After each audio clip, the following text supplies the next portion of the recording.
Welcome to Mystery Manor Stories. I'm your host, Eleanor Voss. If you're new here, we dive into classic-style mysteries perfect for a cozy evening or a long commute. Today we're embarking on a thrilling journey with Miss Jane Marple in Murder at Duskmere Abbey. This is a full-length tale inspired by the Queen of Crime herself, Agatha Christie. Expect twists, red herrings, and that satisfying deduction at the end. Settle in, as this one's designed for over 90 minutes of narration. If you're listening while sipping tea or walking the dog, tell me in the comments where you're tuning in from. I love hearing from our global sleuths. Chapter 1. The Invitation to Duskmere. In the waning days of October 1925, the English countryside lay draped in a golden haze, where autumn leaves fluttered like embers against the misty backdrop of Wiltshire's rolling hills. Duskmere Abbey stood as a sentinel of history, its ancient stone walls cloaked in ivy, its turrets piercing the low clouds. Once a monastic retreat in medieval times, it had been transformed into the opulent estate of Sir Reginald Harrington, a titan of industry whose steel empire fueled his wealth and ambition. The abbey, with its sprawling gardens, oak-lined avenues, and a labyrinth of corridors, whispered tales of old fortunes and older grudges. Beneath its grandeur, secrets stirred like the wind through the gnarled trees guarding its gates. Miss Jane Marple, the unassuming spinster from St. Mary Mead, sat in her modest cottage, her knitting needles clicking rhythmically by the firelight. Her parlor was a haven of simplicity.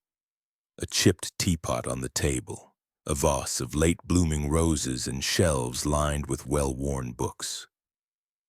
The morning post brought an unexpected intrusion, a cream-colored envelope embossed with the Harrington crest, its wax seal gleaming like a blood-red ruby. She adjusted her spectacles, her blue eyes sharp with curiosity, and slit it open with a letter knife.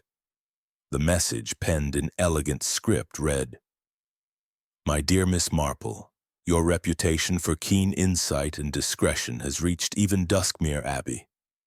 I humbly request your presence at our estate for a weekend gathering. Certain matters of delicacy require an observer with your singular perception. I trust you will honor us with your company. Yours sincerely, Sir Reginald Harrington." Miss Marple's lips curved into a faint smile. She had met Sir Reginald years ago at a literary luncheon in London, arranged by her nephew Raymond West. The industrialist had struck her as a man of contradictions, charming yet guarded, his wealth a shield for something unspoken. "How very curious," she murmured, folding the letter with care. "A village spinster invited to a grand estate. There's more to this than meets the eye. I've seen such invitations before. My cousin Ethel's garden party in 22, and that ended in quite the scandal." Her mind wandered to St. Mary Mead's small dramas.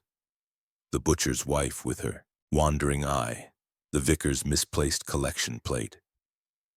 But Duskmere promised a larger stage with players whose motives might run deeper than village gossip. She packed her valise with practical woolens, a spare shawl, and her ever-present knitting bag, its needles nestled among skeins of soft gray yarn. "One never knows when a stitch might unravel a mystery," she said to her tabby cat Tinker, who blinked lazily from the hearth. The journey to Wiltshire was a study in contrasts. The train from St. Mary Mead chugged through patchwork fields, the rhythm of the rails lulling Miss Marple into reflection. She pondered Sir Reginald's words. Matters of delicacy. Debt? Infidelity? Or something darker, like the whispers of blackmail she'd once overheard about a certain baronet. The train hissed to a stop at Duskmere Station as dusk painted the sky in hues of lavender and slate. A chauffeured Rolls-Royce awaited, its engine purring softly. The driver, Jenkins, a man with a weathered face and eyes like chipped flint, tipped his cap. "Evening, miss. Sir Reginald sends his regards. Mind the step." The drive to the Abbey wound through narrow lanes, hedgerows brushing the car's polished sides. Mist curled around ancient oaks, and the air carried the scent of damp earth and fading roses. Duskmere Abbey emerged like a Gothic dream, its silhouette stark against the twilight. Tall windows glowed with lantern light, casting long shadows across the gravel drive. Turrets loomed, their gargoyles leering as if guarding secrets. Miss Marple's keen eyes noted the estate's defenses: high walls, a locked gatehouse, and grounds too vast for easy trespass. A fortress, she thought, but fortresses fall from within. At the entrance, Mr. Graves, the butler, greeted her with a bow. His tall frame and polished voice suggested a man who saw everything yet spoke little. "Welcome to Duskmere Abbey, Miss Marple. The master awaits." The grand hall enveloped her in warmth, its oak paneling gleaming under crystal chandeliers. Portraits of stern-faced Harringtons lined the walls, their eyes following her as if judging her presence.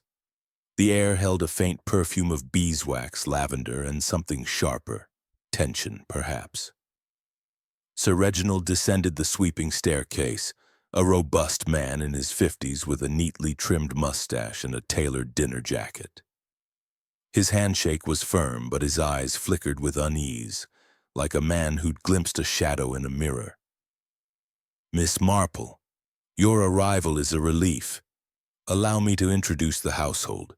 We're a small party this weekend, but a lively one." First was Lady Evelyn Harrington, his wife, a vision in a silk gown that shimmered like moonlight on water.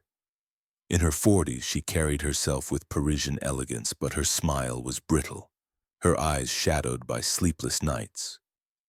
"Charmed, Miss Marple," she said, her voice smooth but edged, like a blade wrapped in velvet. Miss Marple noted the way her fingers tightened around her fan, a sign of nerves, perhaps, or secrets. Next came Arthur Harrington, their son, a handsome man of 25 with slicked-back hair and a cigarette dangling carelessly. He lounged against the mantel, exuding the charm of a London playboy. Rumors of his gambling debts had reached even St. Mary Mead, carried on the tongues of visiting cousins. "Pleasure, Miss Marple," he drawled, but his eyes darted to his father, hinting at unspoken quarrels. Colonel Bertram Forsyth, Sir Reginald's business partner, strode forward with a soldier's bearing. His ruddy face and booming laugh spoke of India campaigns and old war stories, but his handshake lingered too long, his gaze too sharp. "Reggie and I have been through thick and thin," he said. "Delighted to meet you, ma'am." Miss Marple wondered if thick and thin included the whispers of a sour deal she'd heard in London circles. Miss Lydia Beaumont, the family's ward and a distant cousin, was a delicate creature of 20 with wide hazel eyes and a nervous habit of twisting her handkerchief. Her curtsy was graceful, but her voice trembled. I'm so pleased you're here," she said. Miss Marple recalled a snippet from Raymond about Lydia's inheritance, tied to a clause in Sir Reginald's will, motives often hid in such legal tangles. The staff followed. Mrs. Croft, the housekeeper, was a stern woman with iron-gray hair and a gaze that could curdle milk. She nodded curtly, her lips a thin line. Miss Marple sensed resentment, perhaps over unpaid wages or a slight long-festered. Tom Wilkins, the gardener, was a burly man with soil-stained hands and a scowl. His muttered greeting betrayed a grudge, likely rooted in Sir Reginald's strict management of the estate. Finally, Dr. Elias Thorne, a family friend and local physician, offered a polite bow. His wire-rimmed glasses and scholarly air suggested a man of intellect, but his quiet intensity hinted at depths uncharted. "A pleasure, Miss Marple. I trust you'll find Duskmere enlightening," he said, his words measured. The group gathered in the drawing room for sherry, the fire crackling as crystal glasses clinked. Conversation flowed, London gossip, estate matters, the latest fox hunt. But Miss Marple sensed undercurrents like ripples in a pond hiding a sunken stone. Sir Reginald pulled her aside as the others chatted. "I'm glad you're here," he whispered, his voice low. "There's trouble afoot. Anonymous letters, threats. I fear for my safety, Miss Marple. Watch them all. Trust no one." His words hung in the air as dinner was announced. The dining room was a splendor of candlelight and silver, the table laden with pheasant, roasted vegetables, and decanters of claret. Stories of old feuds and fortunes surfaced, Colonel Forsyth's tales of colonial deals, Lady Evelyn's veiled barbs about London society, Arthur's jests that fell flat. Lydia remained silent, her eyes fixed on her plate, while Mrs. Croft and Wilkins served with practiced efficiency. Dr. Thorne spoke of medical advancements, but his hands fidgeted with his napkin. Miss Marple observed it all, her knitting untouched in her lap. "People are like my knitting," she thought. Each stitch seems simple, but pull the wrong thread and the whole pattern unravels. The evening closed with polite farewells, the household dispersing to their rooms. Outside, the mist thickened, and the Abbey seemed to hold its breath, as if waiting for the first act of a tragedy to unfold. Chapter 2. Whispers in the Shadows. The first night at Duskmere Abbey wrapped its guests in a deceptive calm, like the hush before a storm breaks. The grand estate, with its ivy-clad walls and flickering lanterns, seemed to hold its breath under the weight of secrets.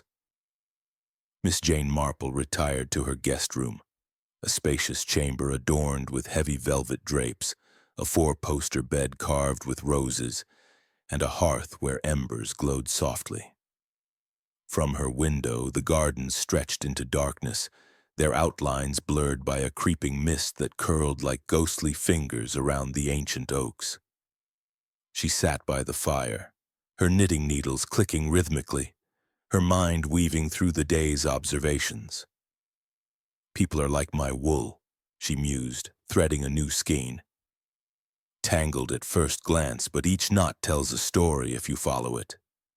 Downstairs, the household dispersed after dinner, their polite facades slipping like masks at a masquerade.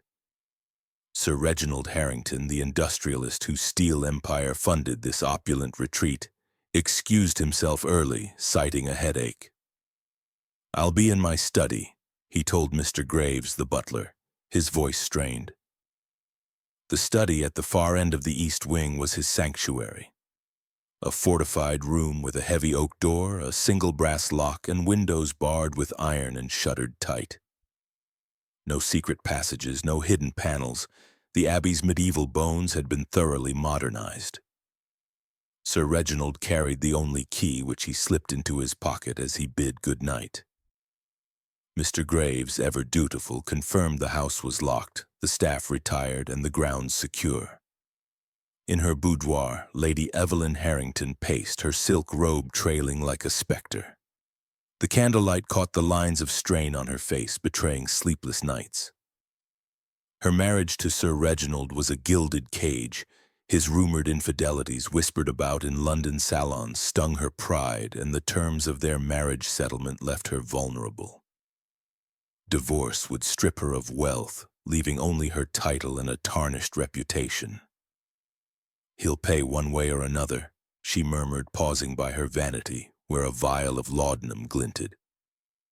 A remedy for headaches, or something more.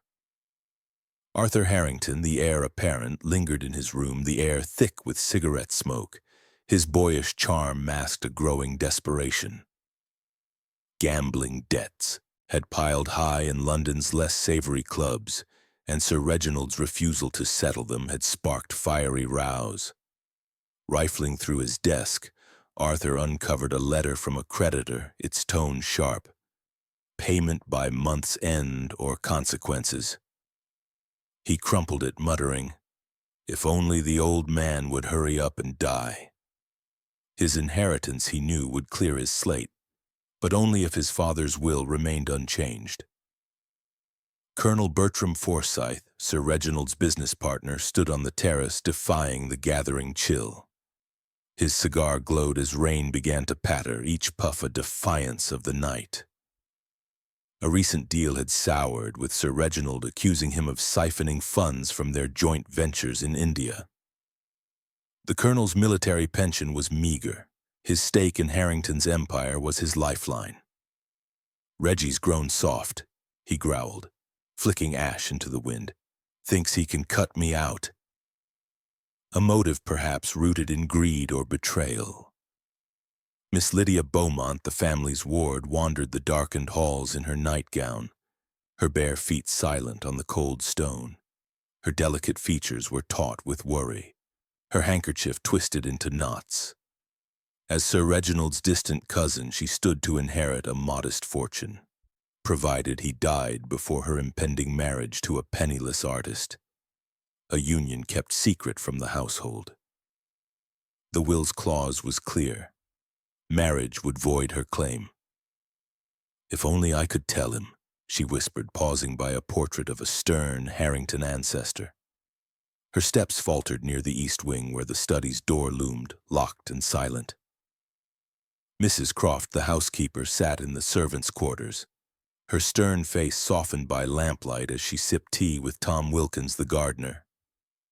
"The master's a tyrant," she said, her voice low. "Cutting wages, docking pay for a cracked plate." Wilkins nodded, his hands clenched around his mug. His brother, once a groundskeeper here, had been sacked by Sir Reginald years ago, spiraling into ruin. "He'll get what's coming," Wilkins muttered, his eyes dark. Their shared resentment simmered, a motive forged in years of slights. Dr. Elias Thorne, the family physician, remained in the library, his wire-rimmed glasses reflecting the glow of a single lamp. Medical journals lay open, but his mind seemed elsewhere. Sir Reginald had once covered for him after a patient's death, a case of malpractice hushed up with a hefty donation. Gratitude bound Thorne, but so did fear of exposure. All in the past, he told himself, closing a book with a snap. His alibi, reading alone, seemed unshakable. As midnight passed, a storm brewed, thunder rolling like distant cannon fire. Rain lashed the Abbey's windows and the wind howled through the chimneys. The household slept, or so it seemed. Lady Evelyn slipped into the corridor, her candle flickering. Arthur doused his cigarette and paced.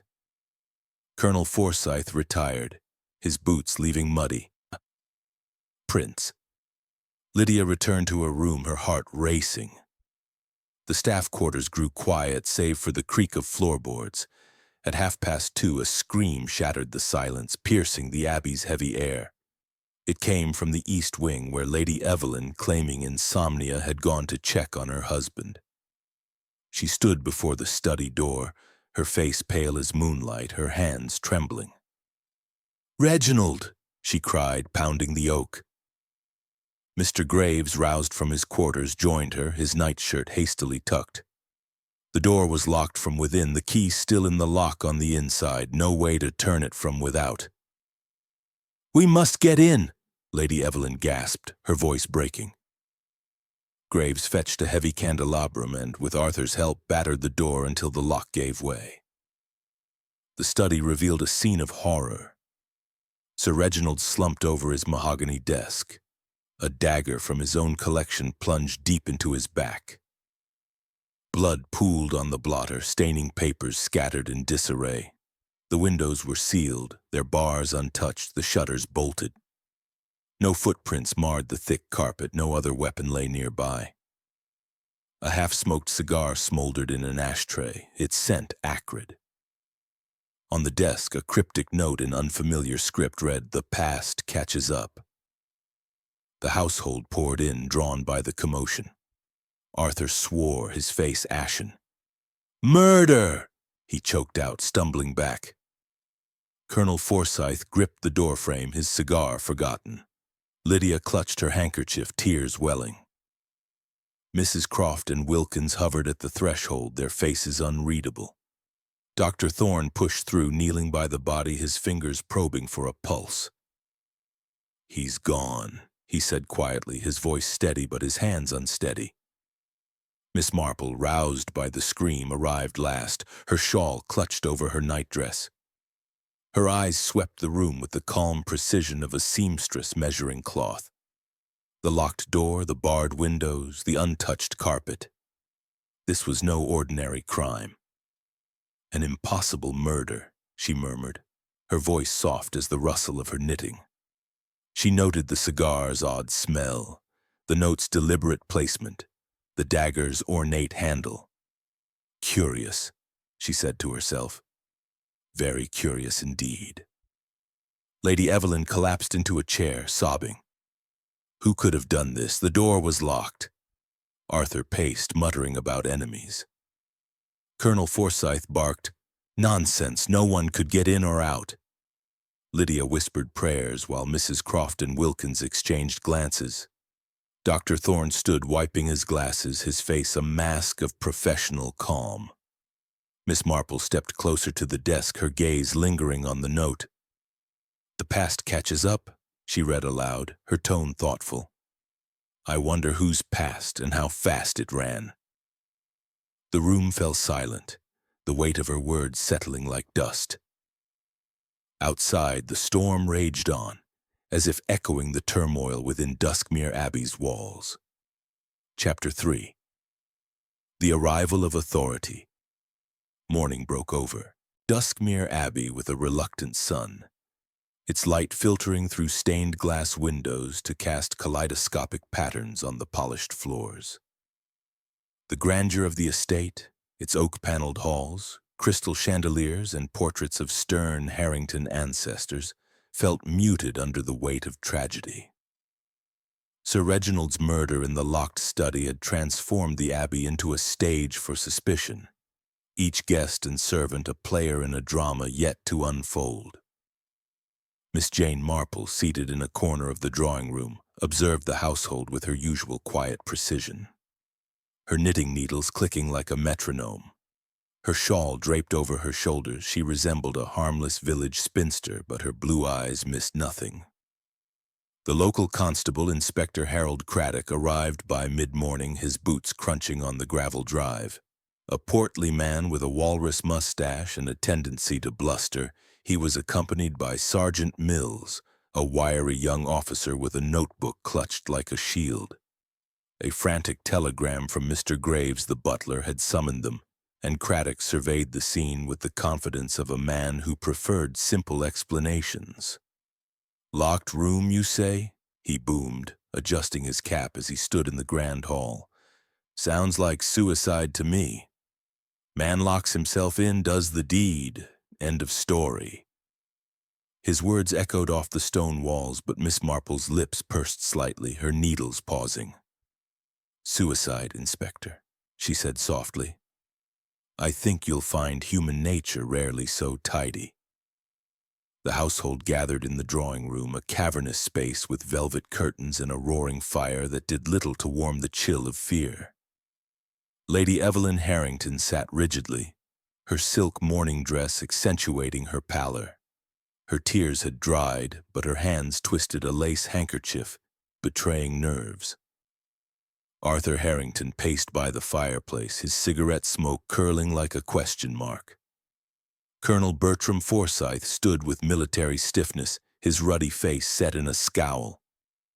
Miss Lydia Beaumont, the ward, perched on a settee, her eyes red-rimmed and her fingers clutching a rosary. Mrs. Croft, the housekeeper, and Tom Wilkins, the gardener, hovered near the door, their faces masks of deference laced with unease. Dr. Elias Thorne, the physician, stood apart, his scholarly air intact but his glasses fogging slightly as he adjusted them. Inspector Craddock began his interviews, his voice carrying the authority of a man unused to contradiction. "Right then," he said, flipping open his notebook. "Let's have it. Who saw what, when, and where?" He turned to Lady Evelyn first, who recounted her discovery of the body. "I couldn't sleep," she said, her voice tremulous but controlled. "Reginald and we had our differences, but I worried when he didn't come to bed. I went to the study at 2:30, found the door locked, and oh, it was dreadful." She dabbed her eyes, but Miss Marple noted the calculated grace of her gesture. Grief, or performance. Arthur was next, his alibi vague. "I was in my room asleep," he snapped, stubbing out his cigarette. "Didn't hear a thing until Mother screamed." His hands shook slightly and Miss Marple's eyes narrowed. A gambler's nerves, she thought, recalling a young man in St. Mary Mead who'd pawned his mother's brooch to cover debts. Arthur's motive, his father's fortune, hung like a shadow. Colonel Forsyth spoke with brusque confidence. "I was on the terrace until midnight smoking. Rain started, so I went to bed. Locked room? Damned impossible unless it's a ghost." His laugh was hollow, and Miss Marple caught the flicker of his gaze toward Lady Evelyn. A business dispute, perhaps, or something more personal. Lydia Beaumont's voice trembled as she admitted wandering the halls. "I couldn't sleep either," she whispered. "I passed the east wing around one, but saw nothing, heard nothing." Her rosary beads clicked, and Miss Marple wondered if her secret engagement, rumored through her nephew Raymond's gossip, tied to the inheritance clause in Sir Reginald's will. Mrs. Croft and Wilkins offered mutual alibis, claiming they were in the servants' quarters sharing tea until midnight. "We heard no scream until Lady Evelyn's," Mrs. Croft said, her tone clipped. Wilkins nodded, his eyes fixed on the floor. Miss Marple noted their solidarity, too neat perhaps, like the synchronized alibis of a St. Mary Mead choir caught pilfering hymnals. Dr. Thorne, last to be questioned, was calm. "I was in the library all night reading medical journals," he said, adjusting his glasses. "I heard the scream and rushed to the study." His hands were steady, but Miss Marple caught a fleeting tightness in his jaw.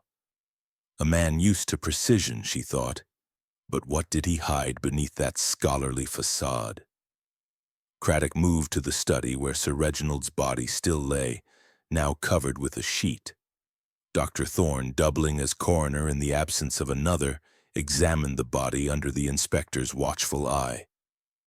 "Death by stabbing around 2 a.m., Thorne reported. "The daggers from his collection, Indian, ceremonial, sharp as a razor."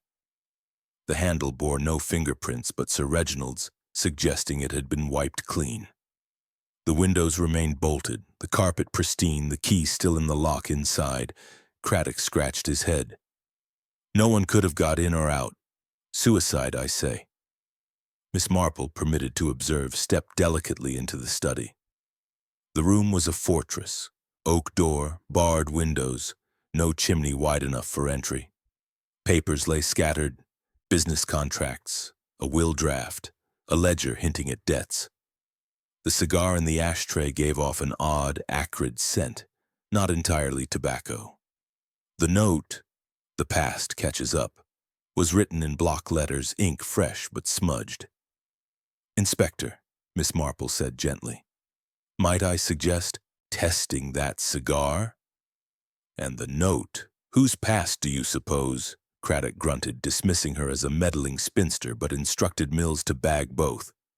As the morning wore on, whispers of Sir Reginald's will surfaced, stoking tensions. The fortune was to be split among Lady Evelyn, Arthur, Lydia, and Colonel Forsyth, with clauses tied to loyalty and behavior. Lady Evelyn stood to lose her share in a divorce. Arthur's debts threatened his. Lydia's inheritance hinged on remaining unmarried. Forsyth's share depended on a clean partnership. The staff, too, had motives. Mrs. Croft's wages were docked, and Wilkins harbored a grudge over his brother's sacking. Miss Marple slipped away to the gardens, where Tom Wilkins raked leaves with a scowl. "Lovely roses," she said, her tone disarming. "But thorns can prick unexpectedly, can't they?" Wilkins muttered about land disputes, revealing Sir Reginald's plan to sell part of the estate, cutting the gardener's livelihood. "He had enemies," Wilkins growled, then clammed up. Back inside, Miss Marple overheard Arthur and Lady Evelyn in a heated whisper by the library. "You knew about his debts," Arthur hissed, "and your precious lover in London. Don't think father didn't know." Lady Evelyn's reply was sharp. Mind your own secrets, Arthur. Miss Marple's needles clicked faster. A fractured family, she thought, like the squabbling sisters in St. Mary Mead over their father's will. Craddock, frustrated by the locked room puzzle, doubled down on suicide. No one could have entered, he insisted, pacing the study. But Miss Marple's mind turned to a case in her village, a locked barn, a stolen horse, and a simple trick with timing. "Inspector," she ventured, "human nature loves misdirection. The lock may not be the mystery, but the motive." Craddock scoffed, but Sergeant Mills jotted it down. By noon, the Abbey buzzed with unease. Accusations flickered in stolen glances. Lady Evelyn's at Forsyth, Arthur's at Lydia, the staffs at each other. Miss Marple settled into an armchair, her knitting a quiet rhythm against the storm of suspicion. "It's like my Aunt Clara's quilt," she mused. "The pieces don't fit until you see the pattern." Outside, the clouds thickened, mirroring the gathering tension within Duskmere's walls. Chapter 4. Shadows of Doubt. The second day at Duskmere Abbey dawned under a sky heavy with clouds, the air thick with the scent of rain-soaked earth and suspicion. The murder of Sir Reginald Harrington in his locked study had cast a pall over the estate, transforming its opulent halls into a maze of mistrust.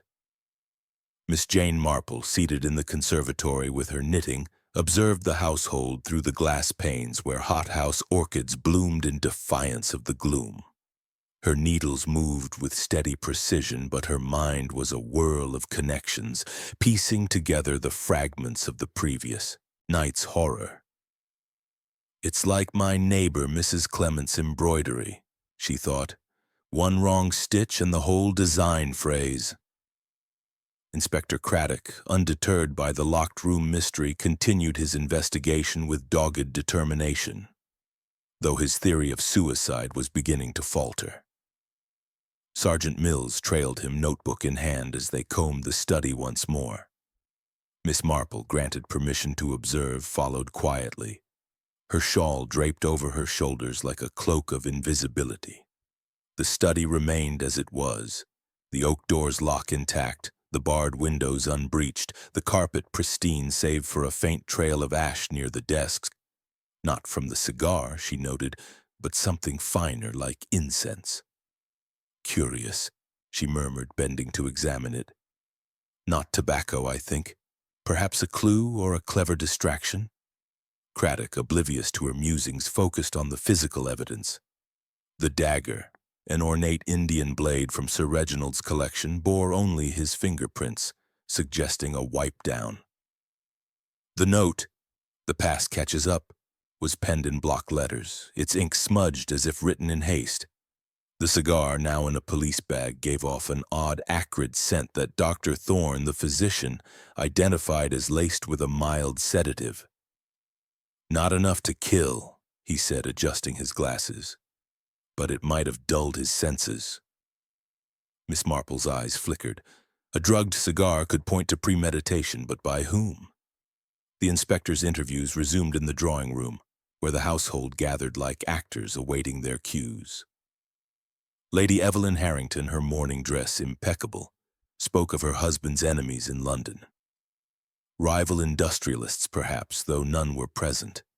Her composure cracked when pressed about her late-night visit to the study. "I told you I was worried," she snapped, her fan fluttering like a trapped bird. Miss Marple noted the defensive edge in her voice, reminiscent of a St. Mary Mead widow caught in a lie about her late husband's debts. Arthur Harrington, chain-smoking by the fireplace, was evasive about his whereabouts. "I told you I was asleep," he said, his eyes darting to his mother. But a search of his room conducted by Sergeant Mills turned up a bloody handkerchief stuffed behind a dresser. "Nosebleed," Arthur insisted, his face paling. "I get them all the time." Craddock seized it as evidence, but Miss Marple tilted her head.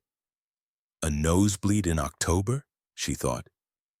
"Or a convenient red herring." Colonel Bertram Forsyth, his military bluster subdued, admitted to a heated argument with Sir Reginald days prior. "Business matters," he said gruffly. He thought I'd skimmed funds from our India venture. Nonsense, of course. A search of his luggage revealed a hidden key which he claimed opened his travel trunk. Craddock's eyes narrowed, but Miss Marple suspected another misdirection. Keys, like handkerchiefs, were easily planted. Miss Lydia Beaumont, the ward, fidgeted under questioning, her rosary beads clicking nervously. She admitted to her secret engagement to an artist, a fact that would nullify her inheritance if Sir Reginald lived to enforce the will's clause. "I loved him," she whispered, tears welling. "But I didn't. I couldn't." Her voice broke and Miss Marple's heart softened, though her mind remained sharp. Lydia's motive was clear, but her fragility suggested innocence, or a clever act. Mrs. Croft, the housekeeper, and Tom Wilkins, the gardener, maintained their mutual alibi, but cracks appeared. Wilkins let slip that Mrs. Croft had access to the study's spare key, kept in the pantry for emergencies. "Never used it," she snapped, her eyes like flint. Miss Marple recalled a St. Mary Mead cook who'd borrowed silverware, her alibi as tight as Mrs. Croft's, until it wasn't. Dr. Thorne, questioned again, reiterated his library alibi, but a maid reported seeing him near the East Wing at midnight, carrying his medical bag. "I was checking supplies," he said smoothly. A search of his bag revealed sedatives matching the cigar's trace, though he claimed they were standard. Miss Marple's needles paused. "A doctor's tools can heal or harm," she thought, filing the detail away. As the day progressed, more clues surfaced, each tangled with deception. In Sir Reginald's desk, Mills found a ledger detailing Arthur's gambling debts, 10,000 owed to a London shark. A vial of poison labeled as headache tonic was discovered in Lady Evelyn's vanity, though she swore it was medicinal. A forged contract in Colonel Forsyth's name surfaced among the study's papers, hinting at embezzlement. Lydia's room held a love letter from her artist, begging her to flee with him before the will's clause took effect. Mrs. Croft's ledger showed discrepancies in household funds, suggesting she'd skimmed small sums. Wilkins' shed contained a pruning knife eerily similar to the murder weapon, though he claimed it was for roses. Miss Marple wandered the Abbey's grounds, her stout shoes crunching on gravel as she chatted with Wilkins. "Such fine gardens," she said, her tone warm, "but land disputes can sour even the sweetest blooms, can't they?" He grunted, admitting Sir Reginald's plan to sell estate land had threatened his family's tenancy. "He didn't care who he hurt," Wilkins said, his fists clenched. Miss Marple nodded sympathetically, her mind cataloguing his rage. In the library, she overheard Lady Evelyn and Arthur arguing again, their voices low but sharp. "You knew about his will," Arthur hissed, "and your affair. Don't pretend he didn't suspect." Lady Evelyn's reply was icy. "Your debts were the real scandal, Arthur. He'd have cut you off." Miss Marple's needles clicked faster, her thoughts racing. A family divided, she mused, like the feuding cousins in St. Mary Mead over a shared orchard. A twist emerged at dusk. An anonymous letter slipped under Craddock's door accused Dr. Thorne of the murder, citing his medical knowledge and access to sedatives. The handwriting matched the study's note, but Miss Marple suspected a plant. Too convenient, like a clue in a penny dreadful. "Someone wants us looking at the doctor," she thought, but who? Dinner was a tense affair, the dining room's candlelight casting long shadows. Accusations flickered in stolen glances, Arthur's glare at his mother, Forsyth's scowl at Lydia, the staff's uneasy silence. Lady Evelyn barely touched her soup, her eyes distant. Lydia murmured prayers, her rosary a lifeline. Thorne ate methodically, his calm unnerving. Craddock, dining with the household, muttered about damned impossibilities, his suicide theory crumbling. Miss Marple retired to the conservatory, her knitting a steady rhythm against the growing storm outside. Thunder rumbled, mirroring the tension within. Clues are like stitches, she mused. Some are false, meant to mislead, but the true ones hold the pattern together. She pondered the ash, the note, the sedated cigar, the planted letter. Each suspect had a motive, each clue a shadow of doubt.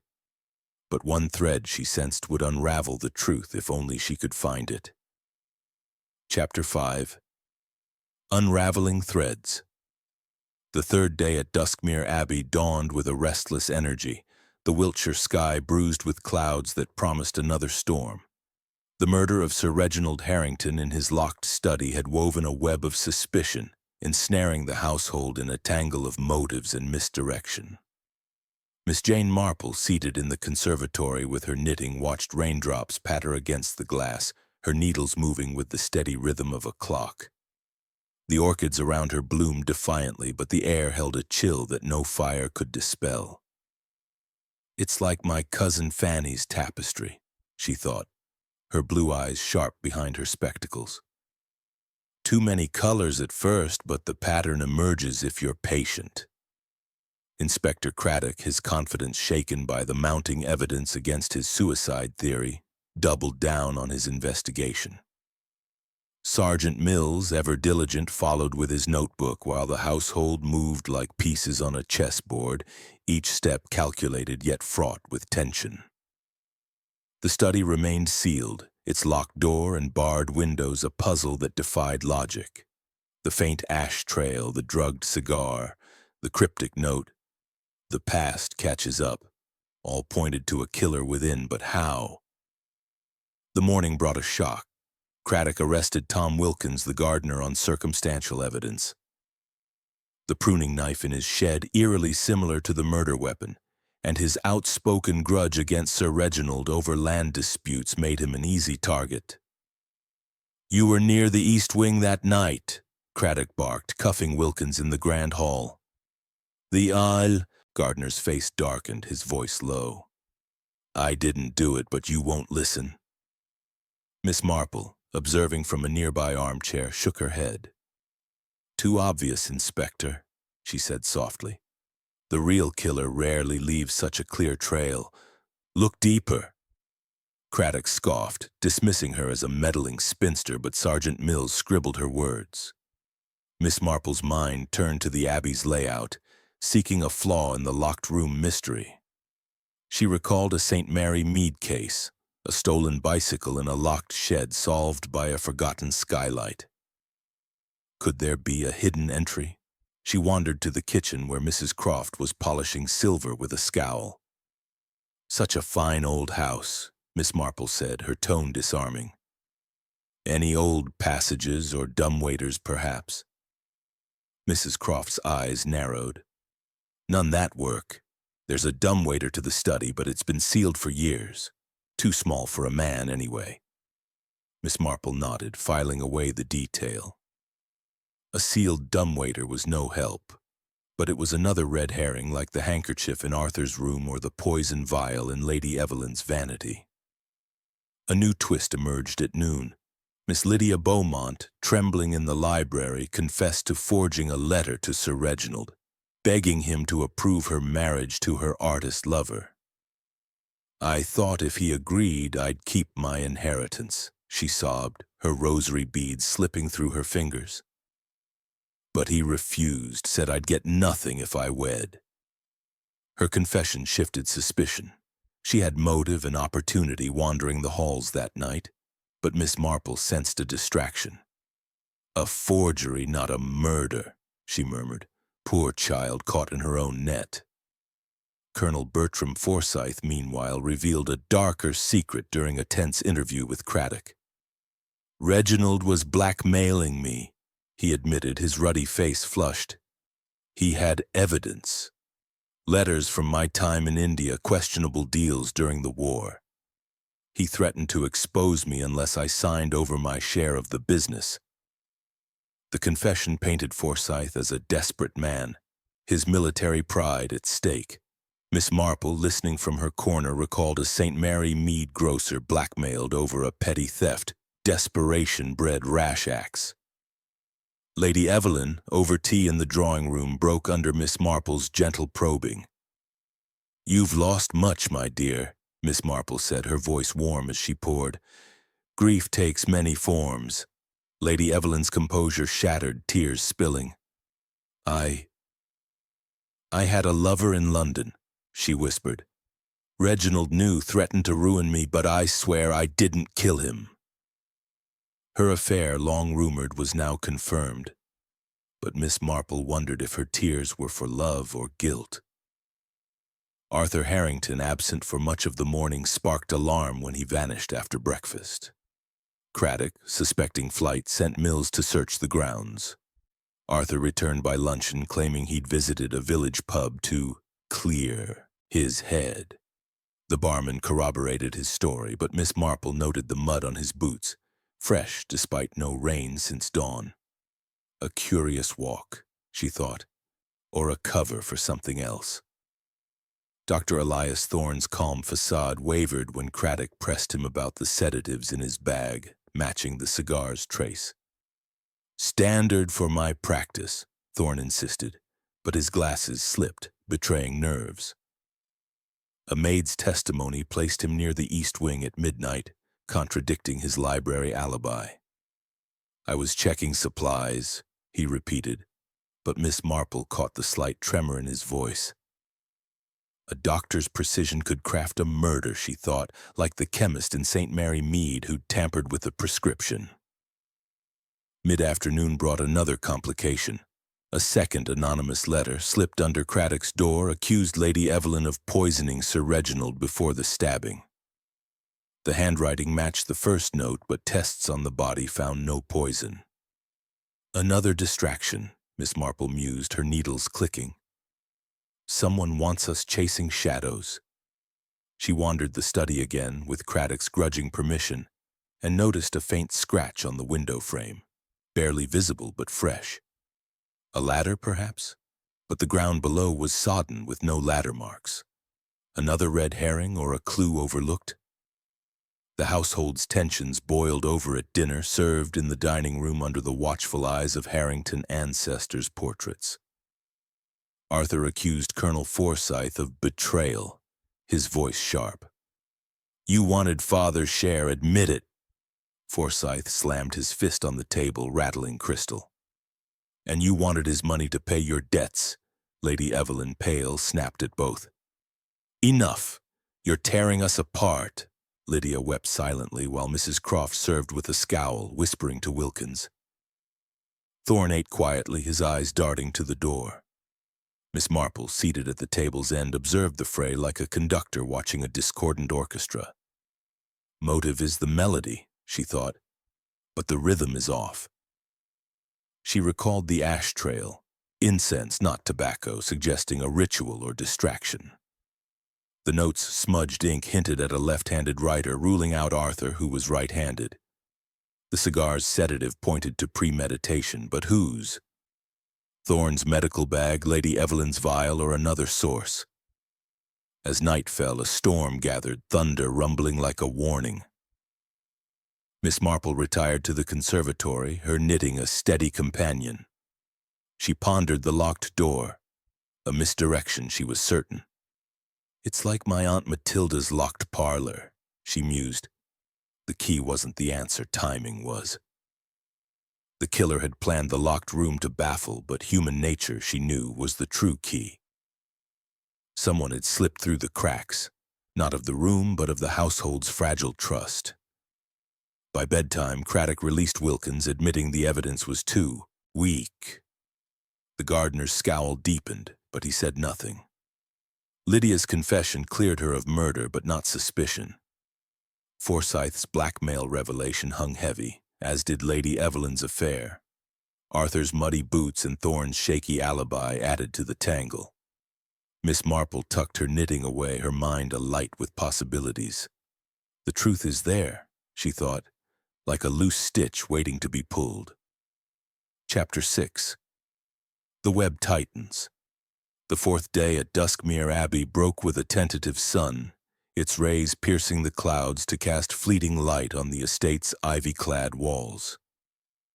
The murder of Sir Reginald Harrington in his locked study had woven a complex web, and the household moved through it like wary spiders, each step fraught with suspicion. Miss Jane Marple, seated in the library with her knitting, watched the play of shadows on the oak shelves, her needles clicking like a quiet metronome. The air held the scent of old leather and wax, but beneath it lingered the sharper tang of fear. "It's like my niece Mabel's lacework," she mused, her blue eyes sharp. Delicate at a glance, but one tug on the right thread, and it all comes apart. Inspector Craddock, his patience fraying, pressed on with his investigation, his initial theory of suicide long abandoned. Sergeant Mills trailed him, notebook bulging with contradictory alibis and clues. The locked room puzzle, oak door bolted, windows barred, no footprints, remained a thorn in his side. Miss Marple, granted leave to observe, followed quietly, her shawl a soft armor against the Abbey's chill. Her mind churned over the evidence. The drugged cigar, the smudged note reading "The past catches up," the faint ash trail that wasn't tobacco. Each clue was a stitch, but the pattern was elusive. The morning began with a deeper dive into the suspect's stories, conducted in the library where the fire crackled fitfully. Lady Evelyn Harrington, her morning dress pristine but her eyes shadowed, faced renewed scrutiny. Craddock pressed her about her affair, revealed in her tearful confession the previous day. "It was a mistake," she said, her voice brittle. "Reginald knew, but we'd reconciled. I was in my room all night except when I found him." Miss Marple noted the tremor in her hands, like a St. Mary Mead widow who'd sworn fidelity while hiding love letters. Arthur Harrington, his cigarette habit unabated, grew agitated under questioning. His muddy boots from his village walk raised eyebrows, and a new discovery tightened the noose. A pawn ticket in his room dated days before the murder for a family heirloom, a sapphire ring worth thousands. "I needed cash," he admitted, his jaw tight. Father refused to help. His gambling debts, now quantified at $12,000, gave him a glaring motive. Miss Marple's needles paused. "Desperation makes men bold," she thought, recalling a St. Mary Mead lad who'd stolen to cover a wager. Colonel Bertram Forsyth, his military bluster dimmed, faced questions about his blackmail confession. "Reginald had letters from my India days," he growled. "Shady deals, yes, but no murder. I was in bed by midnight." A new clue surfaced. A cigar stub in his room matched the study's drugged one, laced with a sedative. "I smoked the same brand," he said, but his eyes flicked to Lady Evelyn. Miss Marple caught the glance, wondering if their shared secret went beyond business. Miss Lydia Beaumont, the ward, was questioned about her forged letter and secret engagement. Her rosary beads clicked as she spoke, her voice soft. "I only wanted his blessing," she said. "I never went near the study." But a maid reported seeing her near the east wing at 1 a.m., clutching a glove, later found near the study window monogrammed with her initials. "I lost it days ago," Lydia cried. Miss Marple tilted her head. A planted clue, perhaps, like the stolen brooch in St. Mary Mead, blamed on an innocent maid. Mrs. Croft and Tom Wilkins, the housekeeper and gardener, were grilled about their mutual alibi. Craddock uncovered a discrepancy. A kitchen clock, stopped at 1:45 a.m., suggested someone had been there later than claimed. Mrs. Croft bristled. "Clocks break," she snapped. Wilkins, recently released from suspicion, muttered about Sir Reginald's land sale plans. Miss Marple noted their defensiveness, like a St. Mary Mead couple caught fibbing about a church raffle. Dr. Elias Thorne, the physician, faced the sharpest scrutiny. His medical bag's sedatives matched the cigar's trace, and his midnight sighting near the east wing contradicted his library alibi. A new clue emerged. His pocket watch, found in his room, had stopped at 2:02 a.m., near the murder's estimated time. "It broke during a walk," he said, but his calm faltered, his glasses slipping. Miss Marple's eyes narrowed. A doctor's precision is a double-edged sword, she thought, recalling a chemist's tampered tonic in her village. A major twist shook the household at noon. Lady Evelyn and Colonel Forsyth, caught in a heated exchange in the conservatory, admitted to an affair. It was brief, months ago, Forsyth said, his face red. Lady Evelyn nodded, her eyes downcast. Reginald suspected, but it was over. Their confession shifted the dynamic. Arthur, overhearing, exploded in the drawing room. "You both betrayed him," he shouted, his cigarette trembling. "I knew, and he did too." Miss Marple, knitting quietly, noted the fracture. A lover's triangle, she thought, like the scandalous affair in St. Mary Mead that tore a family apart. Outside, Miss Marple wandered the grounds, her stout shoes sinking into the damp lawn. Near the study window, she found a fresh clue. A scrap of fabric caught on a rosebush, silk like Lady Evelyn's gown, but dyed a deep green, unlike her wardrobe. "Odd," she murmured, tucking it into her handkerchief. The window's faint scratch, noted yesterday, suggested an attempt at entry, but the sodden ground showed no ladder marks. A misdirection, she decided. But whose? Back inside, Craddock uncovered another letter in the study, hidden in a book. "Justice for the Forgotten," it read, in the same block letters as the first note. It hinted at a deeper motive, perhaps tied to Sir Reginald's past. A jilted partner, a wronged servant? Miss Marple recalled his cryptic warning. "Trust no one." The letters, the ash, the stopped watch, all pointed to a killer within, but the locked room baffled. Dinner was a silent ordeal, the dining room's candlelight casting long shadows. Lady Evelyn avoided Forsyth's gaze. Arthur glared at both. Lydia whispered prayers, her rosary a lifeline. Mrs. Croft served with a scowl, Wilkins at her side. Thorne ate methodically, his calm unnerving.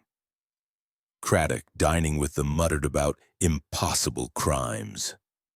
Miss Marple, at the table's end, observed the interplay. The truth hides in the silences, she thought, her needle steady. As night fell, thunder rumbled, the storm returning like an old grudge. Miss Marple retired to the library, her knitting a quiet companion. She pondered the clues, the sedative-laced cigar suggesting premeditation, the stopped watch hinting at a struggle, the planted glove framing Lydia, the green silk, a wild card. The letters pointed to a personal vendetta, but whose past caught up with Sir Reginald? "It's like my Aunt Clara's puzzle box," she mused. "The pieces fit, but only if you turn them just so." The household retired, their alibis fraying like worn fabric. Lady Evelyn's affair, Forsyth's blackmail, Arthur's debts, Lydia's forgery, the staff's grudges, Thorne's shaky alibi, each was a thread, but one held the key. Miss Marple tucked her knitting away, her mind alight.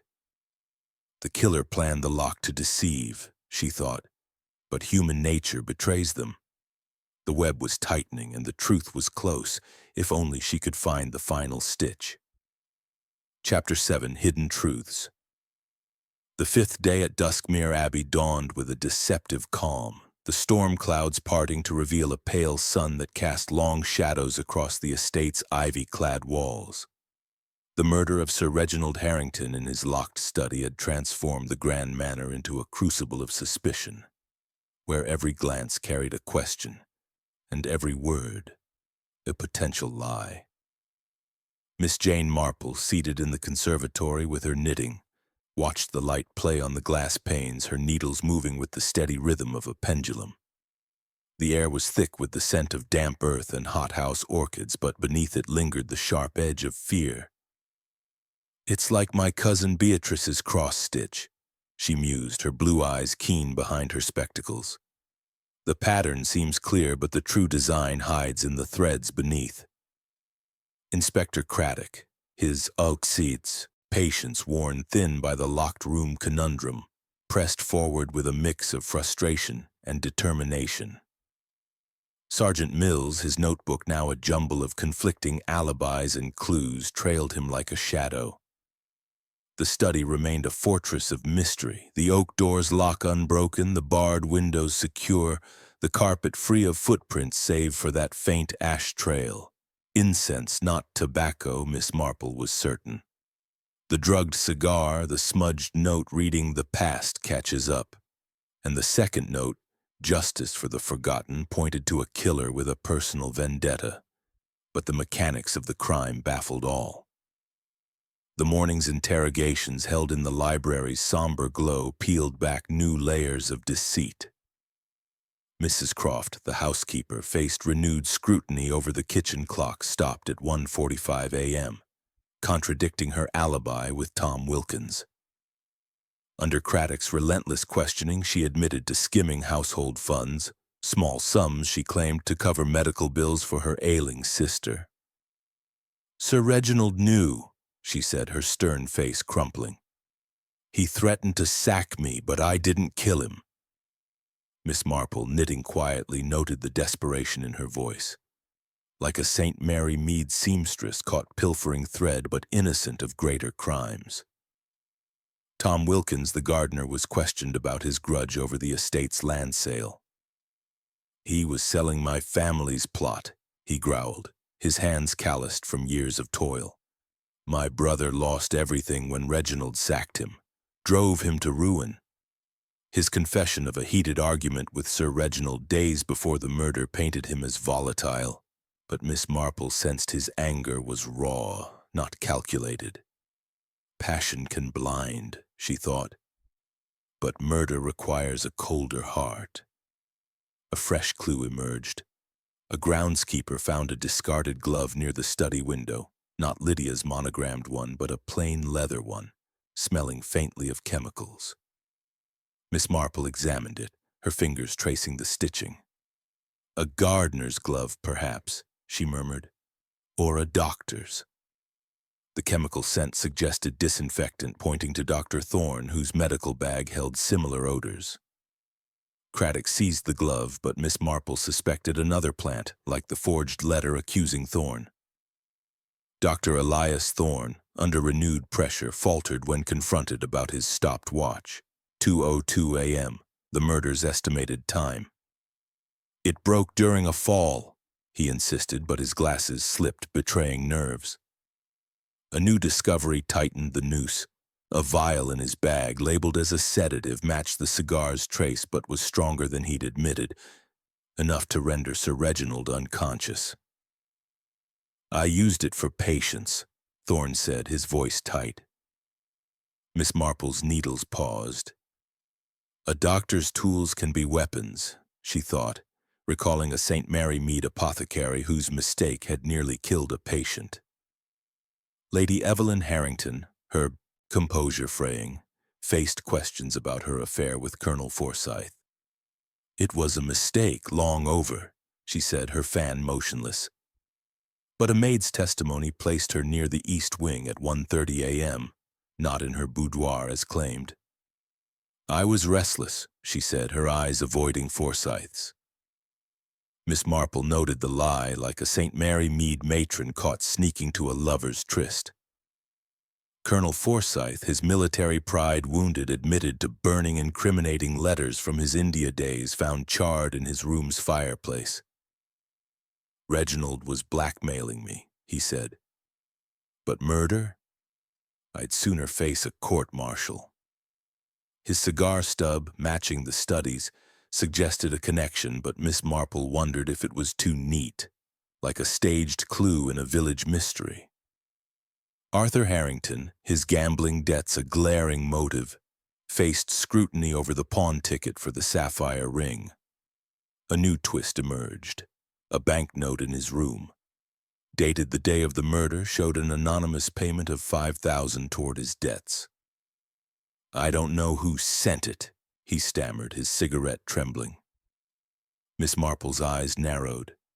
Blackmail or bribery, she thought, recalling a St. Mary Mead lad paid to keep silent about a scandal. Miss Lydia Beaumont, her innocence questioned, revealed another secret. a coded diary found in her room detailing her fears of Sir Reginald's disapproval. "He'd have cut me off," she whispered, her rosary beads clicking. The diary mentioned a family secret tied to the Harrington fortune, but its code baffled Craddock. Miss Marple, peering at it, recognized a simple substitution cipher like one used by a St. Mary Mead schoolgirl to hide love notes. "A child's trick," she murmured, "but what does it hide?" Midday brought a startling find. A third note, slipped into Craddock's coat pocket, read, "The truth lies in the ashes." The handwriting matched the previous notes, its ink fresh. Miss Marple examined the ash trail again, confirming it was incense, sandalwood rare for the Abbey. A ritual? Or a ruse? She wondered, her mind turning to Thorne's medical bag, where sandalwood-scented disinfectant lingered. The household gathered for luncheon, their faces drawn. Arthur accused Forsyth of planting the glove. Forsyth retorted about Arthur's debts. Lady Evelyn snapped at both, her voice sharp. Lydia ate silently, her eyes on her plate. Mrs. Croft and Wilkins served with practiced neutrality, but their glances betrayed unease. Thorne's calm was a facade, his fingers tapping his fork. Craddock, exasperated, muttered about ghosts and trickery. Miss Marple wandered the grounds, her stout shoes crunching on gravel. Near the rose bush where the silk scrap was found, she noticed a faint ladder mark in the sodden earth, missed by Craddock's men, erased by rain. Not a ladder, she corrected herself, a pole, perhaps, to reach the window. The scratch on the frame suggested an attempt, but the locked shutters held firm. Another misdirection, she thought, but it narrowed the possibilities. Back inside, she sat with Lydia over tea, decoding the diary's cipher. It revealed a Harrington family scandal. Sir Reginald's fortune stemmed partly from a swindled partner decades ago, a secret he guarded fiercely. "He feared exposure," Lydia whispered. Miss Marple nodded, her mind racing. The notes. "The past catches up.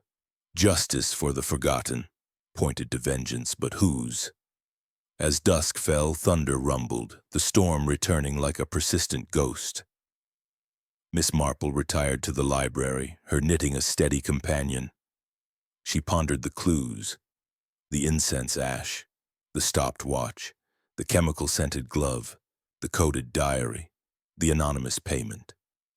The locked room was a trick, she was certain, like a St. Mary Mead barn locked from within but breached by timing.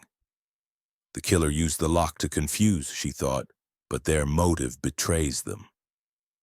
The truth was near, hidden in the shadows of human nature.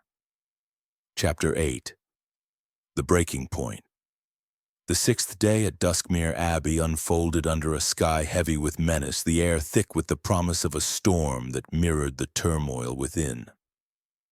The murder of Sir Reginald Harrington in his locked study had fractured the household, turning its elegant halls into a labyrinth of distrust. Miss Jane Marple, seated in the conservatory with her knitting, watched rain lash the glass panes, her needles clicking like a quiet pulse. The scent of damp earth and wilting orchids filled the room, but the sharper tang of fear lingered beneath. "It's like my neighbor Mrs. Price's patchwork," she mused, her blue eyes sharp behind her spectacles. "The pieces clash until you see the design, and then it's unmistakable." Inspector Craddock, his patience eroded by the locked room puzzle, pressed on with a mix of exasperation and resolve. Sergeant Mills, his notebook now a chaotic map of clues and contradictions, followed closely. The study's defenses, bolted oak door, barred windows, pristine carpet, remained impenetrable, yet the clues within told a different story. The incense ash, the drugged cigar, the notes reading, "The past catches up," and "Justice for the forgotten." Miss Marple, permitted to observe, trailed them quietly, her shawl a soft shield against the Abbey's chill. Her mind churned over the latest findings: the chemical-scented glove, the stopped watch, the coded diary, the mysterious payment to Arthur. The morning brought a shock that shattered the uneasy calm. As the household gathered for breakfast, a scream echoed from the dining room. Miss Lydia Beaumont, pale as moonlight, was found slumped over her tea, her cup laced with a bitter odor. Dr. Elias Thorne, quick to act, confirmed a mild dose of sedative, not fatal but enough to knock her out. "Someone tried to silence her," he said, his voice steady but his hands trembling as he administered a restorative. Craddock, furious, declared it an attempted murder, doubling the stakes.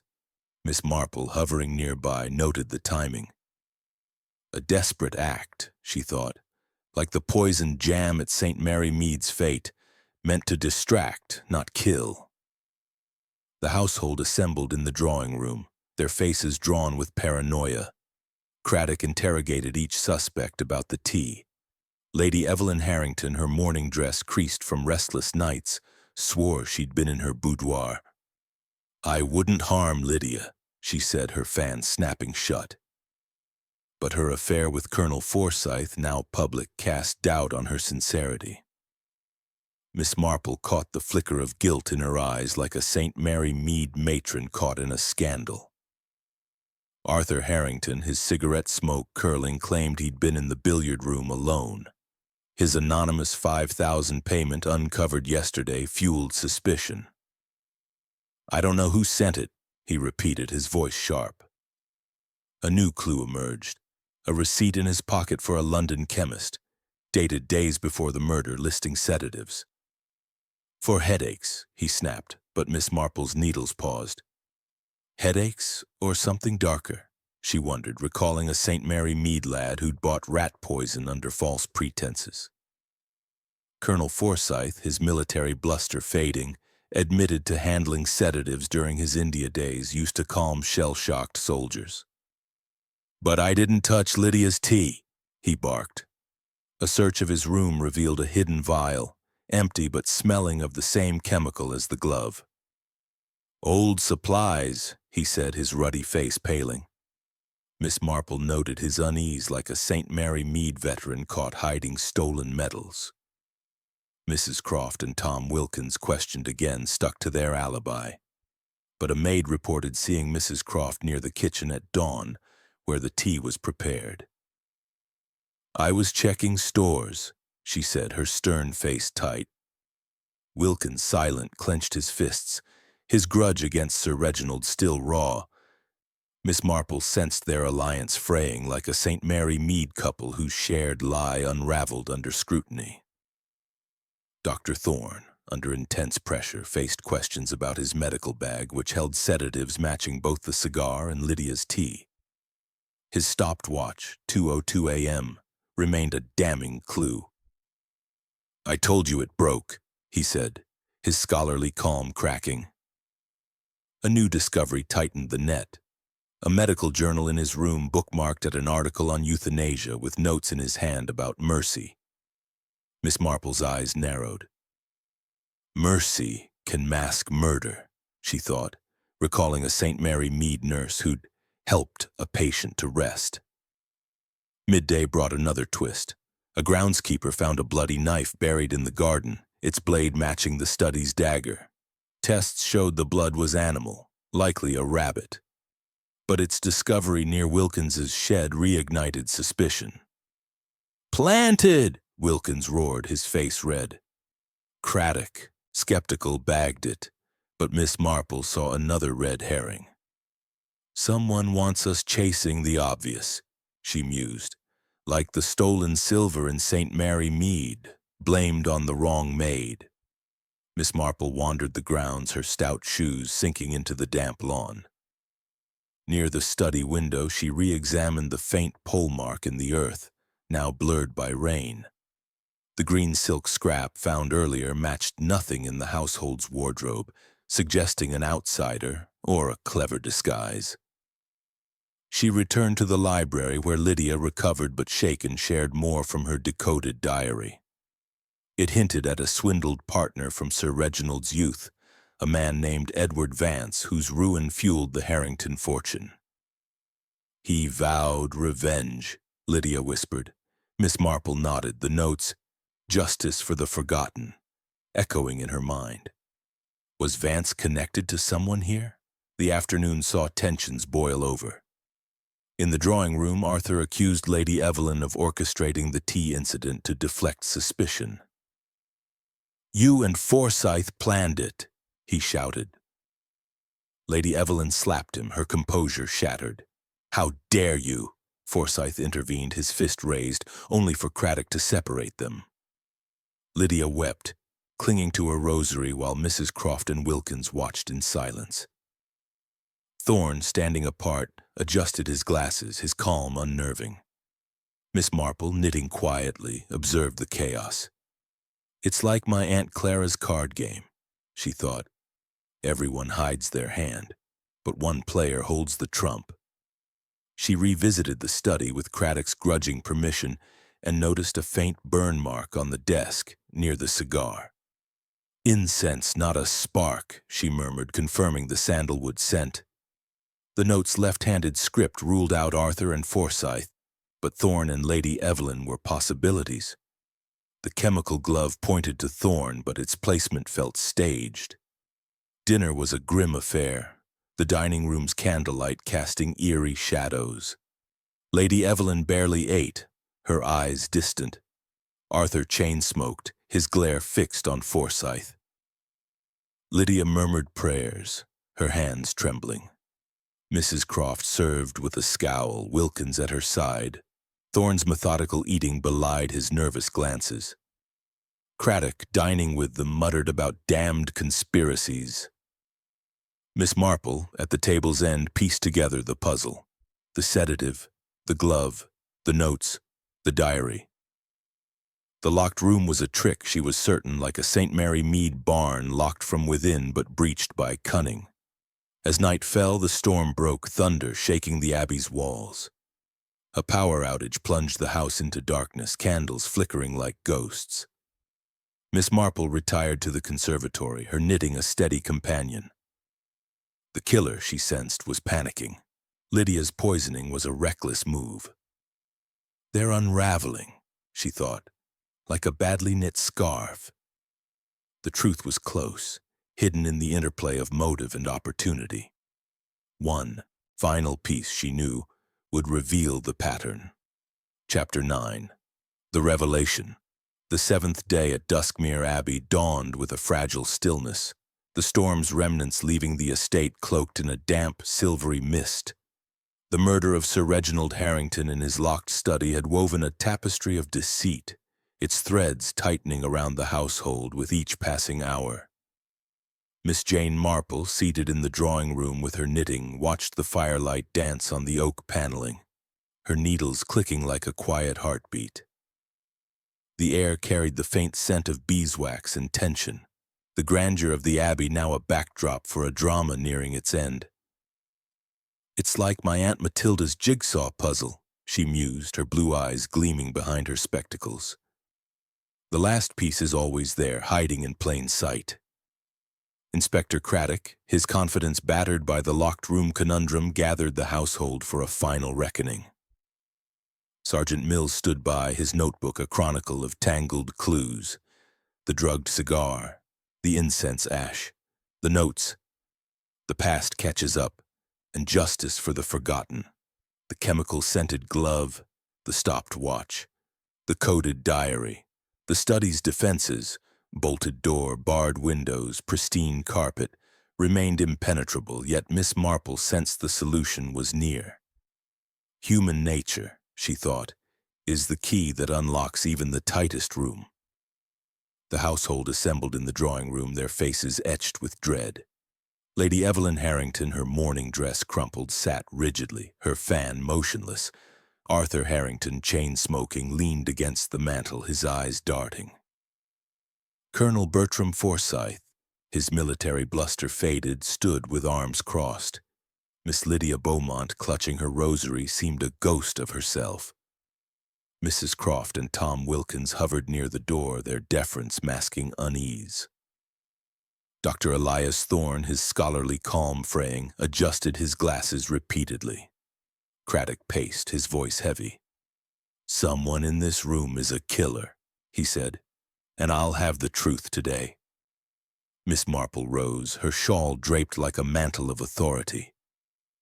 If I may, Inspector, she said softly, her voice cutting through the tension like a needle through cloth. The murder was no impossibility. The locked room was a trick, and the killer is among us. The room fell silent, all eyes on her. She began, her tone deliberate, as if unraveling a skein of wool. Sir Reginald was killed not by a phantom, but by careful planning, she said. Dr. Thorne, it was you who entered the study, not through a secret passage, but through the window, using a pole to reach the frame and bypass the bars. You'd prepared the cigar earlier, lacing it with a sedative from your medical bag to dull his senses. You stabbed him with his own dagger, wiped the handle, and exited, using a string through the keyhole to lock the door from inside, a trick as old as my village's locked barn mystery. In 19. Gasps rippled through the room. Thorne's face paled, his glasses slipping. Preposterous, he stammered, but Miss Marple continued, her voice steady. The motive was personal. Sir Reginald discovered your secret, a patient, your sister, whom you euthanized years ago for mercy. He covered it up, but recently threatened to expose you, jeoparding your fear of ruin. The notes. The past catches up. Justice for the forgotten were yours, a nod to your sister's memory. She turned to the clues. The incense ash was a distraction, sandalwood from your medical supplies scattered to suggest a ritual. The stopped watch, 2:02 a.m., broke in a struggle, not a fall. The chemical-scented glove planted near the window was meant to frame Wilkins, but its disinfectant matched your bag. The green silk scrap? A remnant from a patient's gown you kept, a memento of your sister. Lydia's poisoning was your desperate act to silence her diary's revelations about the Harrington fortune's origins. Thorne's calm shattered. You have no proof, he cried, but his hands shook. Miss Marple gestured to Sergeant Mills. The diary's cipher, decoded, named Edward Vance, swindled by Sir Reginald. Your sister was Vance's daughter, wasn't she? You learned this, fueling your vengeance. Mills produced the diary, its pages confirming the link. Craddock, stunned, nodded for Thorne to be restrained. Lady Evelyn gasped, her fan falling. Elias, how could you? Arthur swore, his cigarette dropping. Forsyth muttered about honor betrayed. Lydia wept, her rosary slipping. Mrs. Croft and Wilkins exchanged glances, their own secrets safe for now. Miss Marple continued, her voice gentle but firm. The string trick was simple, threaded through the keyhole, pulled under the door after locking. The pole mark outside, faint but present, confirms the window entry. Your medical precision planned it all, Dr. Thorne, but human nature betrayed you. Thorne crumpled, his head in his hands. She was suffering, he whispered. Reginald knew, used it against me. He deserved it. His confession spilled like a dam breaking, years of guilt over his sister, rage at Sir Reginald's blackmail, the careful plot to kill and frame another. Craddock, his bluster replaced by awe, ordered Mills to cuff him. Well, Miss Marple, he said, you've outdone Scotland Yard. The household stood in stunned silence, the weight of truth settling like dust. Lady Evelyn's affair, Arthur's debts, Forsyth's blackmail, Lydia's forgery, all were threads, but Thorne's was the one that unraveled the mystery. Miss Marple folded her knitting, her work here nearly done. People are like patterns, she said softly. They hide their flaws, but the truth always shows through. As Thorne was led away, the abbey seemed to exhale, its walls no longer suffocating. Craddock, chastened, thanked Miss Marple, promising to verify the pole mark and string residue. The notes, the ash, the glove, all fit her deduction, a tapestry of logic woven from chaos. The household dispersed, their secrets exposed, but their guilt absolved, save for one. Miss Marple lingered in the drawing room, her eyes on the fire. It's always the quiet ones, she thought, recalling a St. Mary Mead doctor who'd hidden his pain behind a smile. The locked room was no mystery now, its trick as simple as human nature's complexity. She tucked her needles away, the pattern complete, but one final task remained, to ensure justice settled gently like a shawl on weary shoulders. Chapter 10. Dawn of Justice. The 8th day at Duskmere Abbey broke with a gentle clarity, the mist lifting to reveal a sky streaked with soft pinks and golds. The murder of Sir Reginald Harrington in his locked study had cast a long shadow over the estate, but with Dr. Elias Thorne's confession, the oppressive weight began to lift. The grand manor with its ivy-clad walls and towering turrets seemed to breathe again, its halls no longer suffocating under the strain of secrets. Miss Jane Marple, seated in the conservatory with her knitting, watched the morning light filter through the glass, her needles clicking softly like the closing notes of a symphony. The air carried the scent of damp roses and fresh earth, a promise of renewal. "It's like my Aunt Clara's garden," she mused, her blue eyes twinkling behind her spectacles. "After a storm, the blooms always stand taller." Inspector Craddock, his bluster replaced by a grudging respect for Miss Marple, oversaw the final steps of the investigation. Sergeant Mills, his notebook now a testament to her deductions, followed diligently. The study, once a fortress of mystery, was no longer impregnable. The clues, incense ash, drugged cigar, cryptic notes, chemical-scented glove, stopped watch, and coded diary, had woven a tapestry that Miss Marple unraveled with precision. Dr. Thorne, now in custody, awaited transfer to the local jail, his confession a heavy anchor. He had killed Sir Reginald to silence the threat of exposure over his sister's euthanasia, using a pole to enter the study window and a string to lock the door from within. The household gathered in the drawing room one last time, their faces a mix of relief and exhaustion. Lady Evelyn Harrington, her morning dress softened by a shawl, sat with a newfound calm, her fan at rest. The revelation of her affair with Colonel Forsyth had stung, but with the truth exposed, she seemed lighter, as if unburdened. Arthur Harrington, his cigarette habit tempered, leaned against the mantel, his eyes no longer darting. Colonel Bertram Forsyth, his military pride bruised but intact, stood with shoulders squared. Miss Lydia Beaumont, her rosary tucked away, managed a faint smile. Mrs. Croft and Tom Wilkins, the housekeeper and gardener, stood near the door, their deference softened by the resolution. The air, once thick with suspicion, now carried a tentative peace. Craddock addressed the group, his voice steady. "Thanks to Miss Marple, we've our man," he said, tipping his cap to her. "Dr. Thorne's confession ties up the evidence. String trick, pole mark, sedative in the cigar. He'll face trial in London." He detailed the mechanics. Thorne had used a telescopic pole, borrowed from the gardener's shed, to reach the study window, bypassing the bars in the storm's cover. The sedative-laced cigar, prepared hours earlier, ensured Sir Reginald was groggy. The dagger, wiped clean, left only his fingerprints. The string, threaded through the keyhole and pulled under the door, locked the room from within. The notes. "The past catches up and justice for the forgotten," reflected Thorne's vendetta, tied to his sister's tragic end and Sir Reginald's swindled partner Edward Vance. Miss Marple, invited to speak, rose with quiet grace. "It was a simple trick, really," she said, her voice warm but firm. "Like a locked barn in St. Mary Mead, solved by timing and cunning. Dr. Thorne planned it well, but human nature is never so tidy. His guilt over his sister, his fear of exposure, they betrayed him."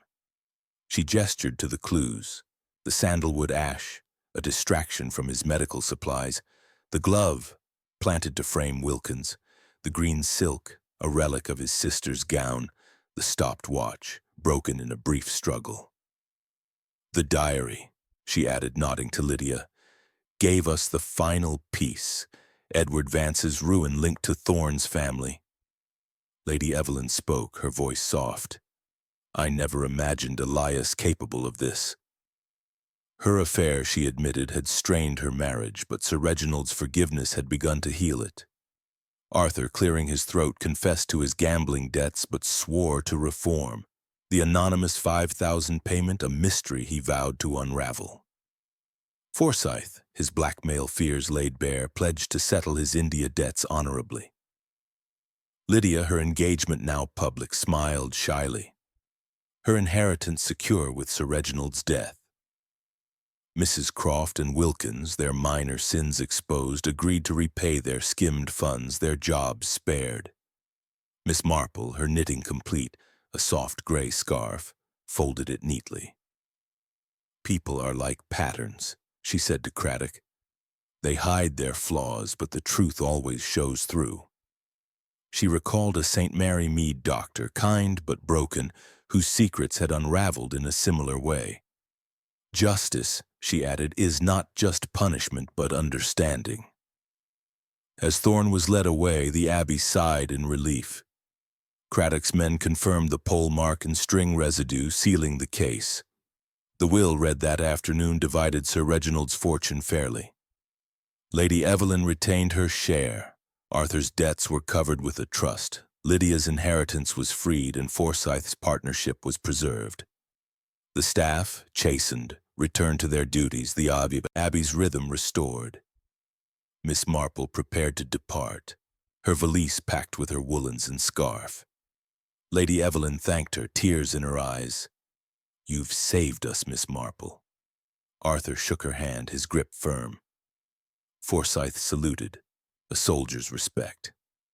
Lydia hugged her, whispering gratitude. Even Craddock, gruff but humbled, offered a ride to the station. You're wasted in St. Mary Mead, he said, half joking. Miss Marple smiled. Oh, Inspector, you'd be surprised what a village teaches you. The Rolls-Royce carried her to Duskmere Station, the countryside rolling past in a blur of green and gold. Jenkins, the driver, tipped his cap. Safe travels, miss. As the train chugged toward St. Mary Mead, Miss Marple settled into her seat, her knitting bag at her side. She reflected on the Abbey's drama, a locked room, a vengeful doctor, a family fractured but mending. Human nature, she murmured, is the greatest puzzle of all. Back in her cottage, Tinker the cat greeted her with a lazy yawn. The fire crackled, the teapot steamed, and Miss Marple resumed her knitting, a new skein in hand. The Abbey's secrets were settled, but St. Mary Mead, she knew, held its own mysteries waiting for her keen eye to unravel. As the sun set, casting a warm glow through her window, she smiled. Another pattern complete, she said softly, her needles clicking into the evening's quiet.